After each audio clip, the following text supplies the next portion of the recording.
It's been reasonably busy summer for Facebook. They bought FriendFeed, which, if you didn't know, FriendFeed was a kind of micro-blogging type tool similar to Twitter, but also pulled in a lot more of your what else you're doing on the web, things like blogging and photos you're doing to Flickr. The main thing, and the reason they were bought, is because they did a lot of work on real-time search and had a really great team, and they were required just for stock. And coincidentally, that kind of happened at a similar time that Facebook launched a new version of their search engine, which is getting a bit better. So go back a few months and it was really, really bad, and if you searched for a group it would just come out of a random assortment, weren't ordered by anything. At least it's making steps in the right direction. They've also launched Facebook Lite, which looks surprisingly like Twitter, and then done @tagging, which looks surprisingly like Twitter. But they're getting there, it's quite interesting. They've also launched a better inbox, which makes it a lot better, because the Facebook inbox is obviously being used by more and more people and kind of replacing email, but it was really crap. So now at least it's getting better. And that's actually interesting from a developer's point of view and marketer's point of view, because the updates for fan pages used to be completely ignored. And with the new inbox they're slightly more visible, and kind of initial stats we're seeing are showing that they're getting a bit more conversion rate. So it's worth revisiting those if you run any fan pages. So the theme of this evening is on what not to do, and we've got a whole range of talkers. Clara Shih is from author of the Facebook Era, is going to be speaking about audience engagement. We've got Matt Clayton talking about how to make a mess when you're developing a Facebook app. We've got Simon Stewart talking about writing really bad code in a recession to keep your job. And then Hermione Way is looking at some of the top epic fails in social media recently. And I'm just going to kick it off by talking a bit about a mistake that a lot of people make when they're building Facebook apps, which we call kind of jumping the shark as what you've got to do. And this is basically what a lot of Facebook app user bases look like when they're seeded. And this is kind of the shark fin. And it's obviously doesn't look much what people want it to look like.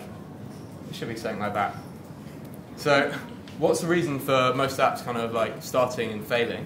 And one of the big reasons that we see particularly is everyone seems to have a really big emphasis on making stuff viral. And that's kind of the key thing. And virality, technically, is basically a measure of how many users you get as a result of users using your app.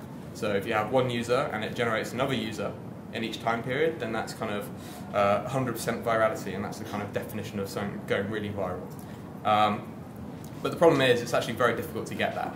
So if you get something that hits a virality rate of 1, then you don't have to worry about retention rate, because you get one user using it and they get another user using it and then they get another user using it, and it keeps doubling and doubling and doubling. But most apps don't hit that. Most apps are a lot lower. There's lots of viral features in Facebook which allow you to have some kind of viral rate just naturally. Things like newsfeed stories, notifications, invites, which increase your viral rate, but they don't guarantee that it's going to hit 1. So that's not the end of the world. It still means that it's going to spread, but it means that the only way to really keep increasing your users is to keep users coming back and keep that viral rate happening. So it's all about retention. So as it kind of, to make that clearer, even if you have a viral rate of 0.1, which means if you have 10 people in a particular time period, one more person will join. But if you keep users coming back every day, and that time period becomes 1 week, so for every 10 people you have, every single week another person joins, then your user base is going to double every 10 weeks. And that's with a pretty low virality. So if you can get a viral rate of kind of 0.3, 0.5 and keep users coming back, then you're going to hit something that's pretty viral. And there are so many viral mechanisms just natural in the Facebook ecosystem, but actually what you've got to focus on when you're building an app, if you want it to be successful in the long run, is about the retention rate and the constant engagement. So that's what you need to do to turn this, which is basically modeled on 50% retention.